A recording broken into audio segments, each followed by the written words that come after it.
Hello नमस्कार साथियों, मैं आपका साथी संजय रतवार। मैं आप सभी का हमारे YouTube प्लेटफॉर्म द्रोणा पीसीएस पे हार्दिक स्वागत करता हूं। आशा करता हूं आप सभी स्वस्थ मंगल कुशल होंगे। तो हम पढ़ रहे हैं राजस्थान का इतिहास। राजस्थान के इतिहास में हमारा जो टॉपिक चल रहा था वो चल रहा था आमेर का इतिहास। आमेर के इतिहास में हमने पिछली कक्षा के अंदर ईश्वरी सिंह और माधव सिंह तक पढ़ लिया था। आज हम उनसे आगे पढ़ने वाले हैं। माधव सिंह के बाद में एक आगे अगला उत्तराधिकारी जो आता है विजय सिंह, उसकी कोई जानकारी नहीं है। सांस्कृतिक उपलब्धियां, राजनीतिक उपलब्धियां नहीं है। उसके बाद में बड़ा राजा आता है कुछ, तो वो देखते हैं प्रताप सिंह के बारे में। प्रताप सिंह राजा बनता है आमेर के अंदर। माधव सिंह के बाद में विजय सिंह, विजय सिंह के बाद में प्रताप सिंह। तो करते हैं मेरे साथियों प्रताप सिंह से प्रारंभ।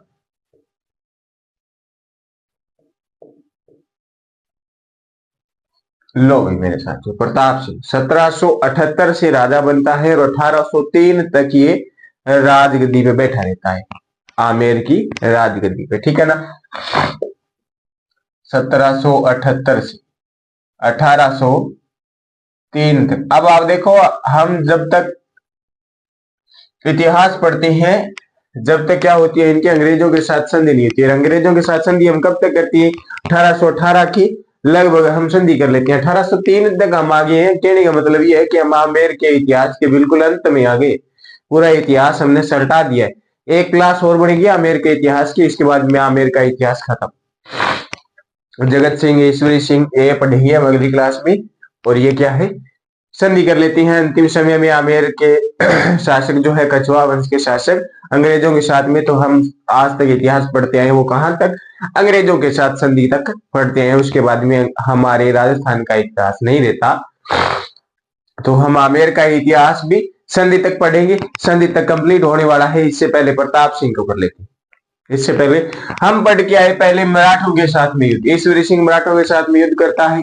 उसके बाद माधव सिंह करता है और अब प्रताप सिंह भी करेगा, क्योंकि पहले दोनों राजाओं ने क्या किया है, मराठों को खतरनाक तरीके से हराया है, चपले लेके हाथ में भगाया है मराठों को। तो अब प्रताप सिंह जब राजा बनता है तो मराठे कहां पे रुकने वाले हैं? मराठा जगह है, रुकने वाला को नहीं है। ए वापस कहे आमेर को ईंट का जवाब पत्थर से देना है, लेकिन पत्थर से अभी तक दे नहीं पाए। अभी तक नहीं दे पाए हैं। हम ये युद्ध पढ़ेंगे, इसमें भी नहीं दे पाएंगे, लेकिन आगे जब पढ़ेंगे उस युद्ध में उत्तर दे ही देंगे। अब प्रताप सिंह के अंदर आते ही, राजा बनते ही हम पढ़ेंगे क्या? सबसे पहले युद्ध। इससे पहले प्रताप सिंह की कोई राजनीतिक उपलब्धियां नहीं है, कोई सांस्कृतिक उपलब्धियां नहीं है, लेकिन क्या है, राजनीतिक उपलब्धि जो आती है वो कब आती है, ये देखिए। प्रताप सिंह के अंदर सबसे पहले पढ़ने लायक बात यह है तुंगा का युद्ध।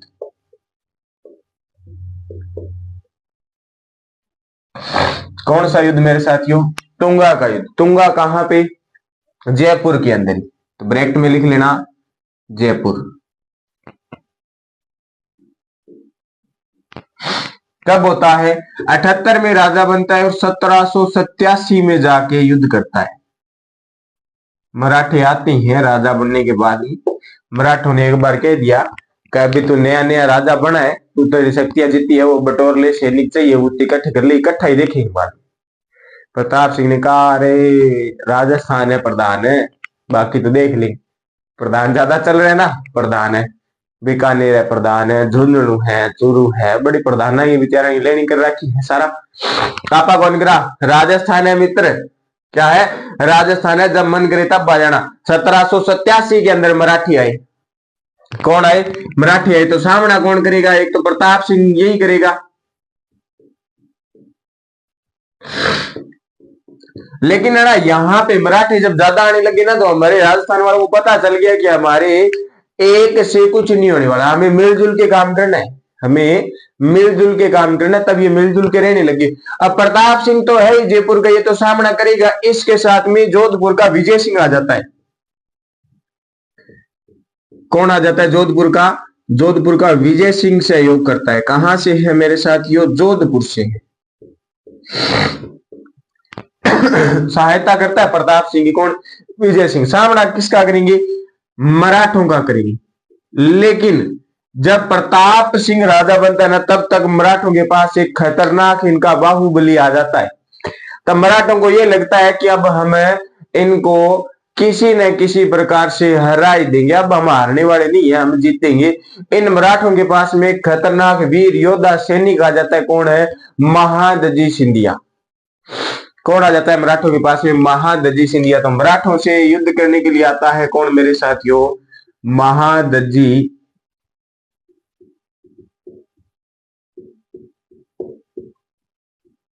सिंधिया, मराठों का सैनिक लीडर आता है। ये आता तो है, मराठों को पूरा पूरा अपने आप पे विश्वास था कि हम जीत जाएंगे, लेकिन जीत नहीं पाए मेरे साथियों। जीते कौन है?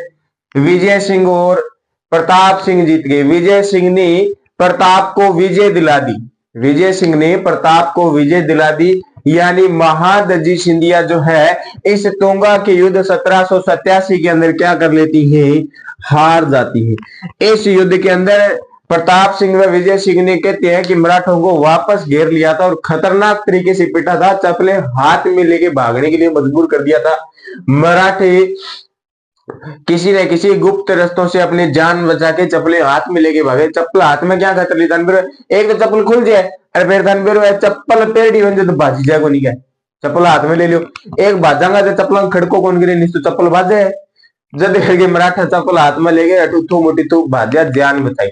लेकिन ये युद्ध जीतने के बाद में क्या होती है? आप कोई भी कार्य करो वो आपका सफलता पूर्वक सही हो जाए तो क्या होती है? खुशी होती है।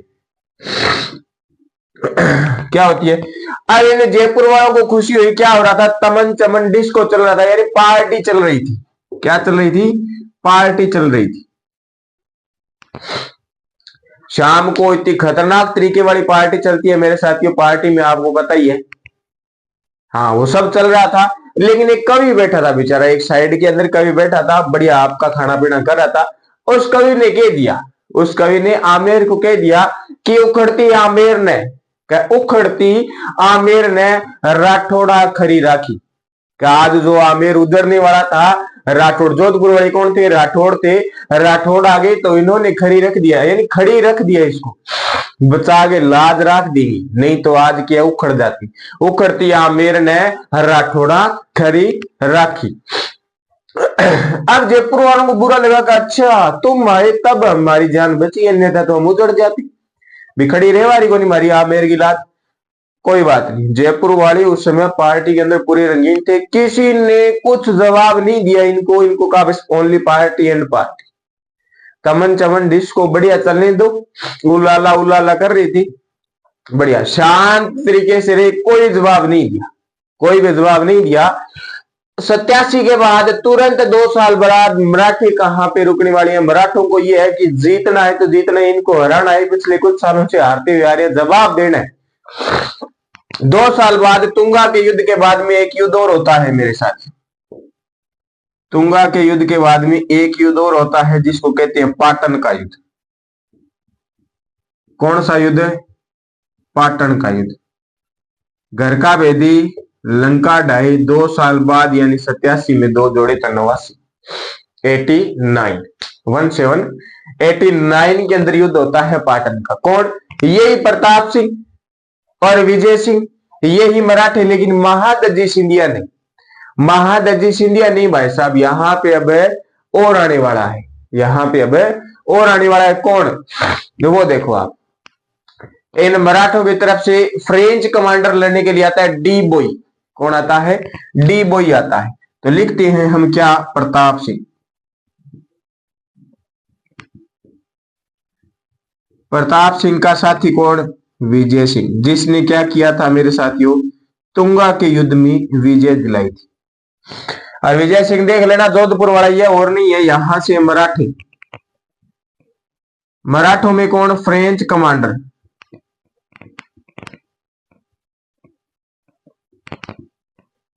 डी बोई। डी बोई आता है। अब युद्ध होना है, युद्ध के मैदान में है। हमारे राजस्थान में क्या होता था कि अगर कोई राजा किसी की सहायता करने जाता है तो वो अपनी टुकड़ी यानी अपना ग्रुप जो है उसको अलग ही रखता है। एक तरफ प्रताप की सेना खड़ी है, प्रताप के पीछे एक तरफ विजय सिंह खड़ा है और विजय सिंह के पीछे विजय सिंह की सेना। इधर प्रताप आमेर वाले जो है ये मराठों को जाके देखो भाई साहब हमें आपसे नहीं लड़ना है, हमें आपसे लड़ना ही नहीं है। ये जोधपुर वाले विजय सिंह ये लड़ रहे हैं, ये बता रहे हैं कि पिछले युद्ध में आपसे हमको इन्हीं ने जिताया है। ये बड़े इधर उधर जान बचाते हुए वगैरह है, ये बड़ी लाज रख रही है रियासतों की। एक बार इनको सल्टो खां बाद में हम देखेंगे, एक बार जोधपुर वालों को देखो, बाद में अपन देख लेंगे जयपुर वाले और मराठी क्या है ना, युद्ध तो करना ही है, कर लेंगे। अब डी बोई यानी फ्रेंच कमांडर मराठों की तरफ से विजय सिंह का सामना करता है, युद्ध के मैदान में दोनों आमने सामने टक्कर खाती है।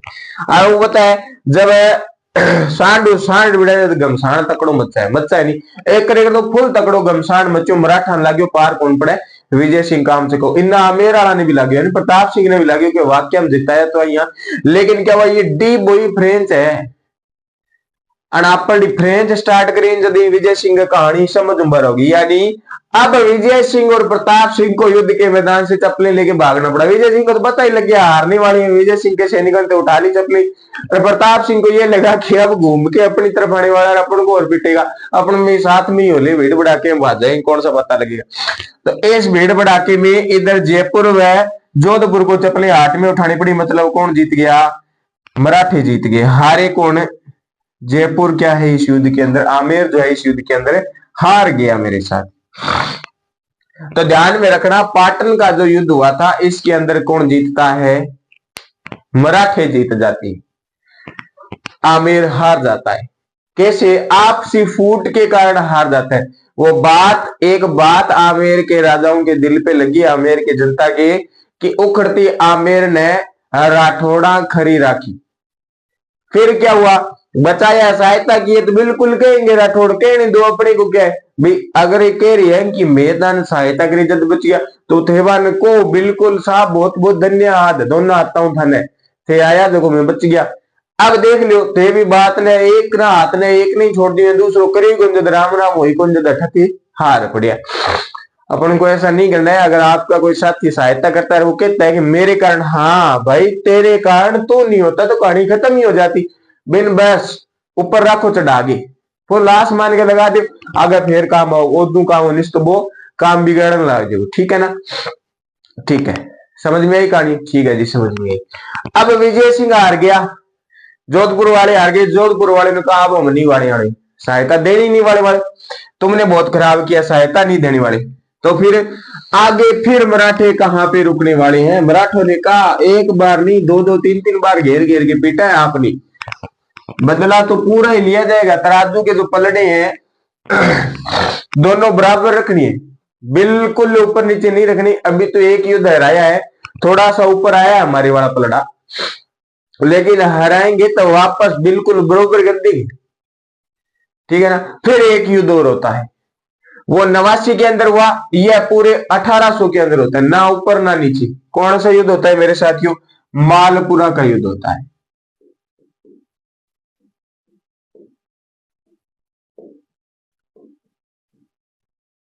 मालपुरा का युद्ध होता है, कब होता है, पूरे बरोबर तराजू का पलड़ा बरोबर होने वाला है, तो ना ऊपर करनी ना नीचे करनी, बरोबर ही रखना है। मालपुरा की जब हम बात करते हैं तो मालपुरा टोंक की बात करते हैं। मालपुरा का नाम एक दो बार पहले भी आया है, तो आप समझ लेना कि मालपुरा टोंक में ये युद्ध हुआ था। ठीक है ना। कौन आएगा आमेर से, अभी प्रताप सिंह पढ़ रहे हैं तो आमेर से आएगा प्रताप सिंह। सामना कौन करेंगे, मराठी करेंगे। लेकिन अब मराठों के अंदर क्या है, अब जो मराठे हैं इन मराठों से न तो डीबोई आएगा और न ही महादजी सिंधिया आएगा। महादजी सिंधिया का अगला उत्तराधिकारी है दौलत राव सिंधिया। कौन मेरे साथियों, दौलत राव सिंधिया। वो क्या कर रहे हैं, मराठों की सेना को लीड कर रहे हैं। तो ये दौलत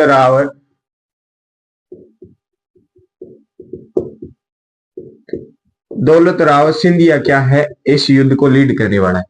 इधर प्रताप सिंह है, इधर मराठे। ये दौलत राव जो है बड़ा खतरनाक व्यक्ति है। जैसे महादजी सिंधिया को सॉरी, जैसे महादजी सिंधिया को कहते हैं कि मराठे कहते हैं कि हमारा सबसे ग्रेट कमांडर महादजी सिंधिया, वैसे ही दूसरा ग्रेट कमांडर दौलत राव सिंधिया को मानते हैं। ये दौलत राव सिंधिया वास्तव में ही खतरनाक निकला। इसने प्रताप सिंह को इस मालपुरा के युद्ध में हरा दिया।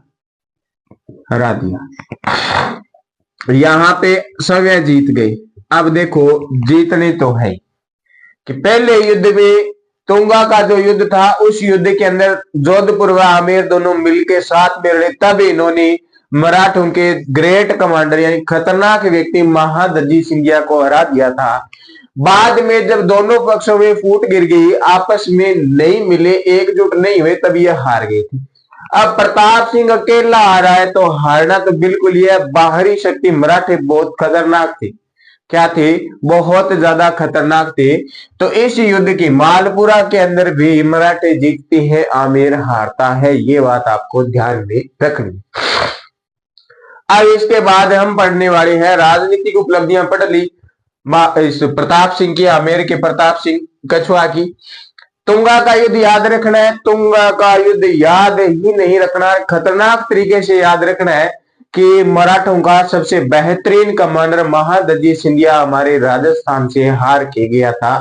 और ये तुंगा का जो युद्ध है, ये 2010 के आरएस प्रीलिम्स के अंदर प्रश्न पूछा गया था, बढ़िया तरीके से पूछा गया था। 5 नंबर का प्रश्न आया था, सॉरी, और 2010 में तो प्रश्न प्री के अंदर पूछा गया था, उसके बाद में दोबारा पूछा गया, 5 नंबर का प्रश्न आया था। बढ़िया रिटर्न अच्छे तरीके से करना, ताकि तुंगा के युद्ध में आपको नंबर मिले, भूलना ही नहीं है। ठीक है, अब बढ़ते हैं हम क्या, सांस्कृतिक उपलब्धियां। महाराणा प्रताप ने राजनीतिक में तो भले ही नाम नहीं कमाया, लेकिन सांस्कृतिक उपलब्धियों में नाम कमा लिया था, तो वो भी पढ़ ही लेते हैं। तो देखो, सांस्कृतिक उपलब्धियों के अंदर हम जा रहे हैं। तो सांस्कृतिक उपलब्धियों में सबसे पहले हवा महल की बात करें। महाराणा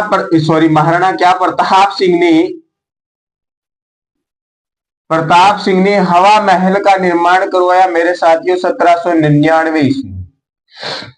कब करवाया? हवा महल का निर्माण करवाया था 1799 ईस्वी में। हवा महल का निर्माण करवाया वास्तुकार या शिल्पकार, आर्किटेक्चर हम कहते हैं, वो कौन है इसका? लालचंद उस्ताद। वास्तुकार लिख लेना, उसके बाद भी हम बताते हैं कि निर्माण का कारण क्या था। वास्तुकार लालचंद उस्ताद। लालचंद उस्ताद वास्तव में उस्ताद था। क्या था? उस्ताद था। और उस्ताद कहते हैं मास्टर को, गुरुजी को कहते हैं। उस्ताद था लालचंद।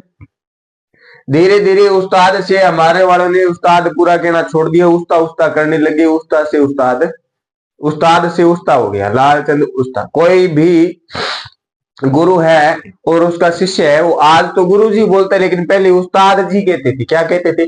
उस्ताद जी कहते थे कि मेरा उस्ताद ये है। तो ये उस्ताद जो है लालचंद उस्ताद जो है, ये उस्ताद। कब निर्माण हुआ? 1799 हुआ, प्रताप सिंह ने करवाया। जब हम कल्चर पढ़ते हैं, कल्चर में त्योहार पढ़ते हैं, तब हम बात करते हैं तीज व गणगौर की सवारी जो है जयपुर की प्रसिद्ध है। क्या है? जयपुर की। कहते हैं कि जयपुर रे रे और तीज व गणगौर की सवारी नहीं देखी तो आपने कुछ नहीं देखा। ये तीज व गणगौर की सवारी देखने के लिए बनाया गया था। बनाया क्यों था भाई? देखने के लिए, तो बाकी और भी जगह बहुत है, देख लो, बहुत सड़कें खुली खुली बनाई गई थी, देख लेते। लेकिन कारण क्या था?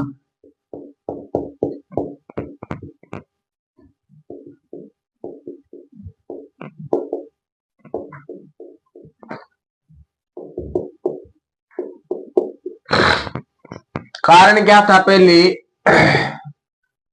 राजपूत घराने की महिलाएं जो थी, ये घूंघट में रहती थी, और घूंघट घर से बाहर जाती तो उठाती नहीं।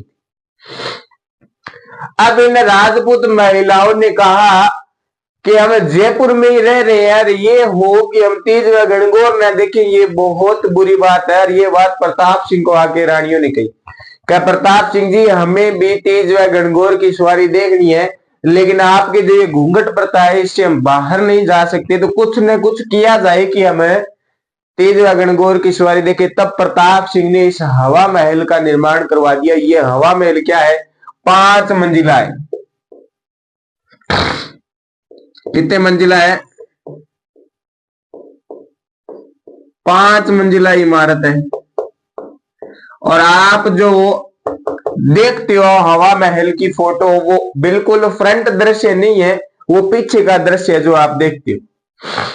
क्योंकि पीछे का दृश्य इसलिए दिखाया जाता है कि पीछे का दृश्य जो है बहुत सुंदर दिखता है, इसीलिए हवा महल का पीछे का दृश्य दिखाया जाता है। 5 मंजिला इमारत है और इसकी जो मंजिल है उनको कहते हैं मंदिर। और ये जो 5 मंजिलें इनके अलग अलग नाम है और इन्हें अलग अलग नाम से जाना जाता है। और ये 500 मंजिल क्रमवत से नीचे से ऊपर व ऊपर से नीचे इनके अलग अलग नाम है। एग्जाम के अंदर ये प्रश्न पूछे जाते हैं कि सही क्रम से सेट करती हैं, जो ऑप्शन आती हैं उसमें ऊपर नीचे करके दिया होता है, एक क्रम सही दिया होता है, वो हम सही क्रम यहाँ पे देखने वाली। पहली इमारत जो है, पहली मंजिल जो है वो कौन सी है मेरे साथियों? शरद। शरद इमारत कहते नहीं है, इसको कहती है शरद मंदिर। पहली कौन सी है? शरद है। दूसरी कौन सी है? दूसरी को कहते हैं रतन मंदिर। क्या कहती हैं? रतन मंदिर। तीसरा आता है मेरे साथियों विचित्र मंदिर। कौन सी आती है? विचित्र मंदिर आती है। देखो, शरद मंदिर, रतन मंदिर, विचित्र मंदिर, 3 ना। इसके बाद में चौथी पे जाते हैं तो पूरा का पूरा प्रकाश हो जाता है। क्या हो जाता है? चौथी इमारत पे जाने पे प्रकाश, पूरा का पूरा प्रकाश दिखाई देता है, तो उसको कहते हैं प्रकाश मंदिर। जैसे ही 5वीं मंजिल पे जाते हैं तो बढ़िया तरीके से हवा आने लग जाती है, तब इसको कहती है 5वीं इमारत को हवा मंदिर। और इस 5वीं इमारत के नाम पे ही इन 5 मंजिला इमारतों के इस भवन को कहती हैं हवा महल। हवा महल। हवा महल क्यों कहती हैं? अब ये कहानी और सुनो।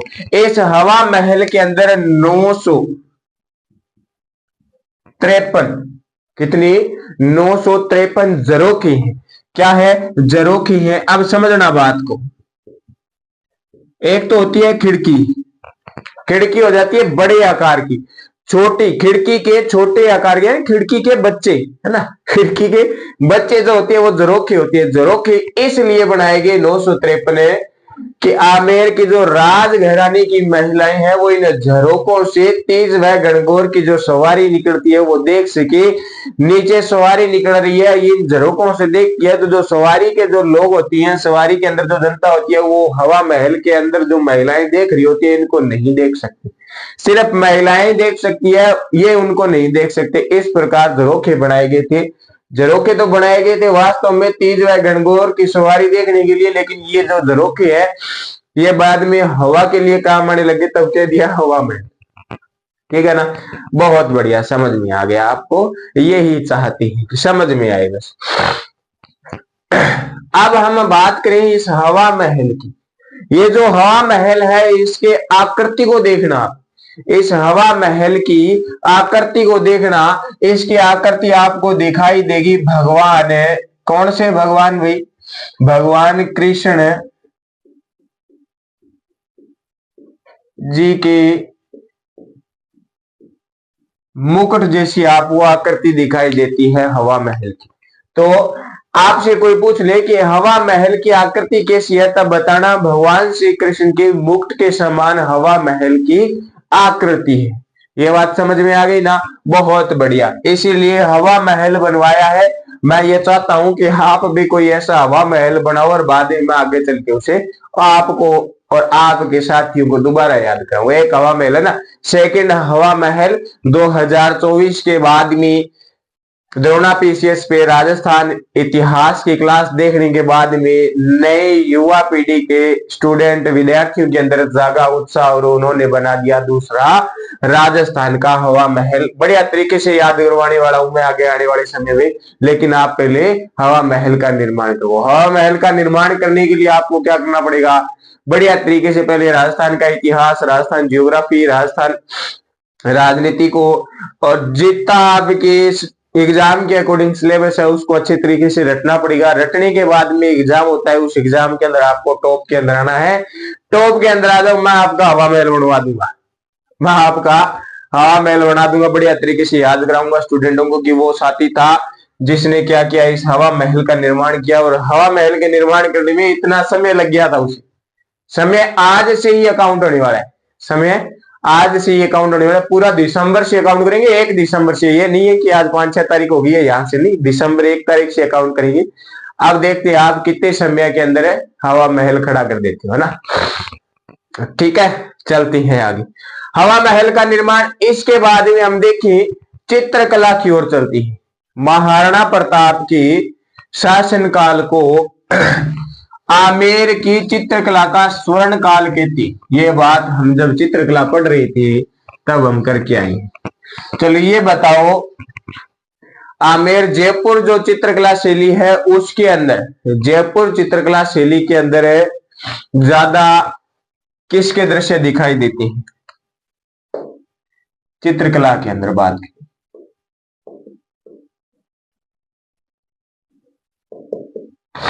चित्रकला की बात करते हैं, करो फिर बात। सबसे पहले वही बात, प्रताप सिंह के शासनकाल को क्या कहती हैं? जयपुर या आमेर शैली चित्रकला का कहती है स्वर्ण काल। ठीक है जी, स्वर्ण काल कहते हैं तो चित्रकला में कुछ करने वाला है। प्रताप सिंह ने कहा चित्र बनाने हैं, लेकिन यहाँ पे नहीं बनाने, एक बढ़िया सिस्टम से बनाने हैं। पहले तो इसने बनाया चित्रकला स्कूल। क्या आप जो चित्र बनाते हो ये सिखाए भी जाएंगे? जी बिल्कुल ठीक है, बिल्कुल सिखाए जाएंगे। ठीक है जी, तो यहाँ पे बढ़िया तरीके से चित्र सिखाई जाती है। फिर जयपुर का खतरनाक चित्रकार था एक, जो चित्र बनाया करता था। चित्रकार कौन है? लालचंद। वो लालचंद उस्ता है, ये सीधा लालचंद है, ये बात ध्यान में रखना। वो लालचंद उस्ता है, ये सीधा लालचंद है। इस लालचंद ने क्या किया? जयपुर शैली के अंदर, ये व्यक्ति है ना जी आजकल के यार शौक है WWE वाला वो बॉक्सिंग फाइट देखने वाली, ए बंदा ने के पशुओं की फाइट देखने को नजारा ज्यादा आया कर। पशु लड़िया करता वो बट एक साइड में आपकी चारा पास सुरक्षित क्षेत्र देके भटखड़ जाए तो भी हाँ ठीक है, अपन कोई नुकसान को नहीं, बढ़िया मजा है लड़ाई देखो। इस लालचंद ने उस लड़ाई को जयपुर शैली के अंदर छापना प्रारंभ कर दिया, यानी पशुओं की लड़ाई को, पशुओं की लड़ाई के दृश्य के चित्र बनाया करता था। कौन है? लालचंद चित्रकार तो है। ठीक है, बहुत बढ़िया बात है। आगे चलते लो, एनिमल फाइटिंग जो है ये बनाती थी। ठीक है, इसके बाद में इसी प्रताप सिंह ने चित्रकला में तो ध्यान दिया ही, इसने लोक नाट्य की तरफ और ध्यान दिया। कहां पे? लोक नाट्य की तरफ और ध्यान दिया। प्रताप सिंह कहते हैं कि प्रताप सिंह महाराष्ट्र की तरफ गए थे और महाराष्ट्र में उस समय चल रहा था तमाशा। प्रताप सिंह गए थे, राजा है राजस्थान के अंदर, तो महाराष्ट्र वाले क्या करेंगे? मान सम्मान करेंगे, और मान सम्मान में क्या चलाया? तमाशा चलाया। क्या चलाया? तमाशा चलाया। और प्रताप सिंह ने इस तमाशे को देखा, प्रताप सिंह को बहुत अच्छा लगा तमाशा। उस समय इस तमाशे के जो कलाकार थे वो कलाकार कौन थे मेरे साथियों? बंशीधर भट्ट थे।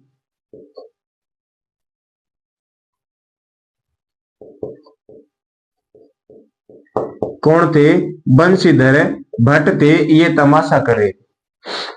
इन बंशीधर भट्ट को कहा कि आपको ये जो तमाशा है ये जयपुर के अंदर जाके दिखाना पड़ेगा, जयपुर की जनता को भी आपको ये तमाशा दिखाना पड़ेगा, वो भी इसको देख के खुश होगी। तो इन बंशीधर भट्ट को महाराष्ट्र से प्रताप सिंह जयपुर अपने साथ ले गए थे, पूरी की पूरी भट्ट फैमिली को साथ ले आए थे। तब ये देखना है कि प्रताप सिंह ने ये जो तमाशा जो महाराष्ट्र का था इसे राजस्थान के जयपुर में लेके आने का जो श्रेय है वो प्रताप सिंह को जाता है। बंशीधर भट्ट को जयपुर लेकर आए थे। ठीक है ना? ठीक है, ये भट्ट जयपुर में आके तमाशा करने लगे। जयपुर वाली जनता ने तमाशे को बहुत अच्छे तरीके से देखना व आनंद लेना प्रारंभ कर दिया। तब इन पूरी की पूरी भट्ट फैमिली की रुकने की व्यवस्था कर दी। जयपुर के अंदर ब्रह्मपुरी कॉलोनी बना दी गई इनकी। ब्रह्मपुरी कॉलोनी के अंदर पूरे के पूरे भट्ट परिवार रहते हैं और वो ये तमाशे वाला कार्य करते हैं। ये बात आप ध्यान में रख लेना। फिर अगर हम बात करें आगे प्रताप सिंह की, तो प्रताप सिंह जो है खुद कविताएं लिखता था। क्या करता था? प्रताप सिंह समय कविताएं लिखता था। किस नाम से लिखता था कविता?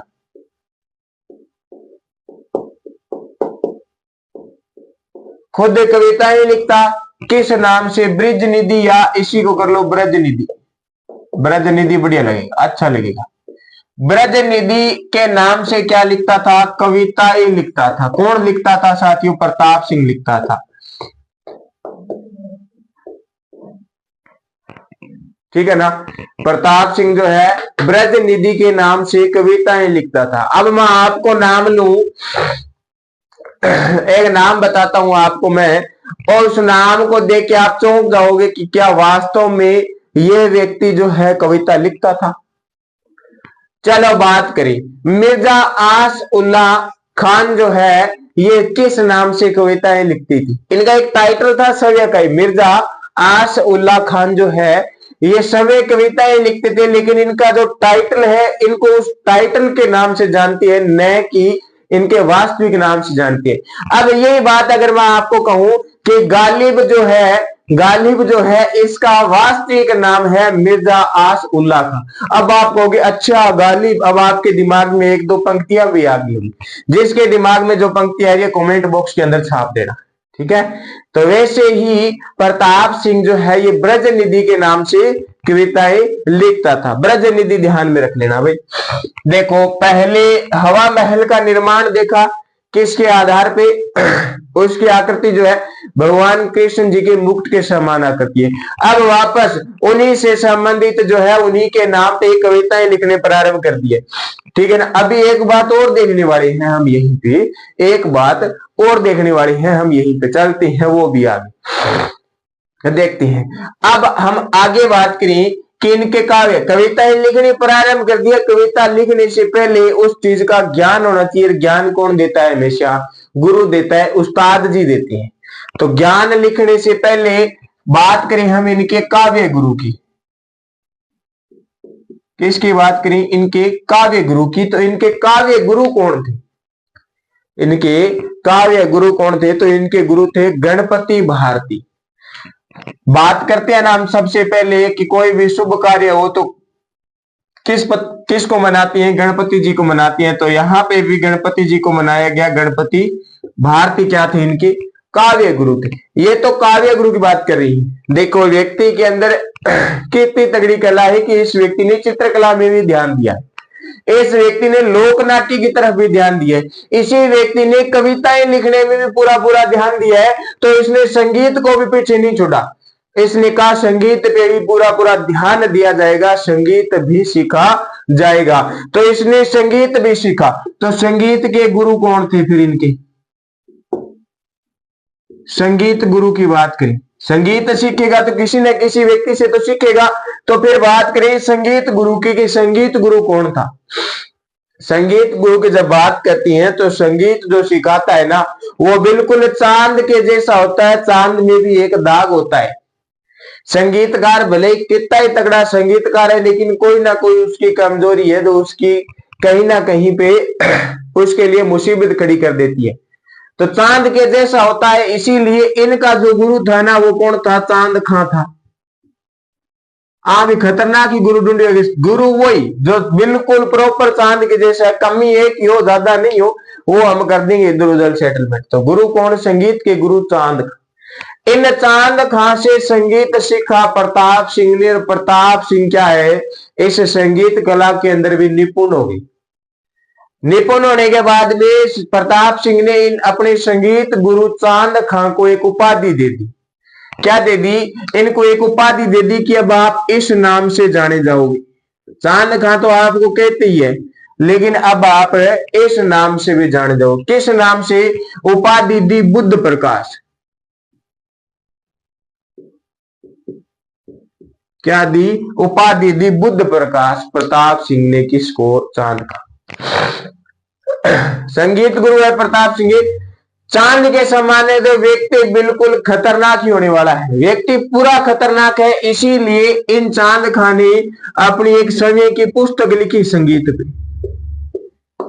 संगीत में पुस्तक लिखी। संगीत के अंदर क्या होता है? स्वर का पूरा पूरा ध्यान रखना पड़ता है। तो इन्होंने लिख दी स्वर सागर। क्या संगीत सीखोगे तो ये जो स्वरों का सागर है इसके अंदर आप छलांग लगाओ, इसको लांग जाओ तो आप संगीत सीख गए। तो किस पे? स्वर सागर पे संगीत की पुस्तक लिखी किसने? चांद खाने या बुद्ध प्रकाश ने, ठीक है ना। फिर देखो, अब जब संगीत सीख गए तो संगीत सीखने के बाद में प्रताप सिंह ने कहा कि यार संगीत के लिए संगीत सम्मेलन आयोजित किया जाए, संगीत सम्मेलन आयोजित किया जाए। संगीत भांत भांत का कलाकार बुलाया हाट है, जगह हिंदी में, पंजाबी में, बागड़ी में, मराठी में, सारी भाषा में गाना चेपण आ गया, गाना आ गया। अब सारे यानी संगीत सम्मेलन आयोजित किया गया। कहां पे किया गया? जयपुर के अंदर किया गया। कहां पे? जयपुर के अंदर किया गया। अब सारे कलाकार आए, बहुत दूर दूर से कलाकार यहाँ पे आए हैं संगीत गाने के लिए। सिंगर के देनी आप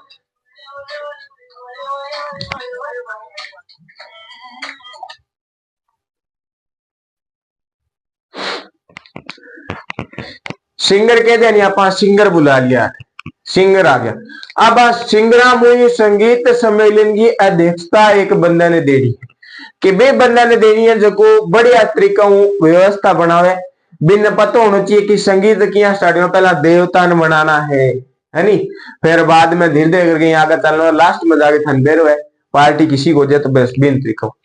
तो इस संगीत सम्मेलन की अध्यक्षता जो है ये किसको दी गई? ये दी गई देव ऋषि ब्रजपाल को। यहां पे भी ब्रजपाल, उधर भी ब्रजनिधि, मिला के चल रहा है। का व्यक्ति ब्रजपाल को देंगे ये बिल्कुल सही करेगा। तो देव ऋषि ब्रजपाल को दी, और इन ब्रजपाल ने अध्यक्षता जो है बढ़िया तरीके से संभाली, सम्मेलन करवाया। अब प्रताप सिंह कहते हैं कि सारे के सारे सिंगर इकट्ठे हुए हैं, आपको ना संगीत पे ज्यादा नहीं तो एक एक पन्ना लिखना है संगीत का। क्या करना है? एक एक पन्ना संगीत पे लिखना है। अब सारे राइटर बन गए, संगीत लिखना स्टार्ट कर दिया। सारा जितना कलाकार सिंगर आयडा बा एक एक पेज लिखो। एक एक पेज लिखने के बाद ध्यान दे रहे पूरे को पूरे ग्रंथ बन जाए, पूरी पूरी बढ़िया एक पासबुक बन जाए। बे पासबुक बनने के बाद प्रताप सिंह फिर भी नाम देवे। कहां से चलेंगे? वापस हवा महल से चलेंगे। हवा महल की आकृति कैसी? कृष्ण जी के मुकुट की जैसी। समय पुस्तक कविता लिखता है कैसी? ब्रजनिधि के जैसी, वापस कृष्ण भगवान से संबंधित। यहाँ पे संगीत सम्मेलन में सारे सिंगर जो आए थे इन्होंने एक एक बढ़िया तरीका पन्नों तैयार करो संगीत को, पूरी की पूरी एक बुक बन गई। बी बुक को नाम के दे दियो राधा गोविंद संगीत सार। आज वापस वहीं पे राधा गोविंद संगीत सार। देखो कछुआ वंश, राम का वंश होने के बाद में ही भगवान कृष्ण को भी साथ में लेके चलने वाला वंश है। कोई भेदभाव नहीं है यहाँ पे कि हिंदू है तो पिया को नहीं भी आप राम राम जी लेके चला, आप कृष्ण जी ने भी सागर लेके चला। अपने राम भगवान को छोड़ के कृष्ण जी को मान्यता देने वाला जयपुर ही है। आज भी जयपुर के अंदर राधा गोविंद देव जी का मंदिर है, जहां पे जयपुर की जनता जाती है, इनको मानती है पूरी पूरी जयपुर की जनता। तो संगीत सम्मेलन में जो बुक लिखी गई उसका नाम रख दिया प्रताप सिंह ने, क्या? राधा गोविंद संगीत सार। समझ में आई बात? बहुत बढ़िया, बहुत ही बढ़िया। अब कहते हैं कि इन प्रताप सिंह के दरबार में संगीत व कला के 22 विद्वान जो है ना, ये 22 विद्वान एनी टाइम इनके दरबार में रहते। फिक्स है ये संगीत का 22 विद्वान। ये 22 विद्वान फिक्स है कि है, ये 22 विद्वान यहाँ पे फिक्स है। इन 22 विद्वानों के ठहरने की व्यवस्था जो है ये बढ़िया तरीके से की गई। कहां पे की गई? इनके लिए एक अलग ही सिस्टम बना दिया इन्होंने। इनके लिए एक अलग ही सिस्टम बना दिया कि आपको यहाँ पे रहना है। जैसे सवाई जय सिंह की बात करिए अगर हमें, तो उन्होंने चित्रकारों के लिए बना दिया था सूरत खाना, सूरता बनानी है बेटा, सूरत खाना। खाने से रिलेटेड कहां पे जाना है? जयपुर ही जाना है। तो इन 22 विद्वानों के लिए प्रताप सिंह ने जो बनाया ना उसको कहते हैं गुणीजन खाना। गुणीजन खाना कि इस गुणीजन खाने के अंदर ज्ञान वाले गुणी गुणी व्यक्ति रहेगा, गुण वाला व्यक्ति घट रहेगा, अठ रहेगा, गुण किम होगा संगीत व कलाकार देखा है, जितनी भी कला का व्यक्ति है बम के बहुत बढ़िया तरीका का गुण भरेड़ा है, बे कला दिखावा है, कला वही दिखाता है जिसके अंदर उसकी कला के गुण होते। आज थाने के दे के धाने नाच ना थाने नाच नहीं दुनिया थे नाच के दिखा दी हुए कौन दिखाई थारू हाथ ही कौन आला बहुत मुश्किल हाथ हिलाना। फिर बाद में क्या हुआ तू नहीं बोलता रखा ने तू नहीं बोलता तेरे से तेरा यार बोलता यार थार मेरा 750 रुपया पहला कौन नहीं बोले भैया बोले मैं 60 रुपया भी बोल जाए पर भी नजारा को नहीं फिर वो मिक्स चल है जब कि अंग्रेजी बोलने खातर यार ने बुलाने में तो 750 रुपया लगाने। गुणीजन खाना किसके लिए संगीत व कला के जो गुणी व्यक्ति है इनके लिए रुकने का अलग खाना बना दिया जिसको कहते हैं गुणीजन खाना।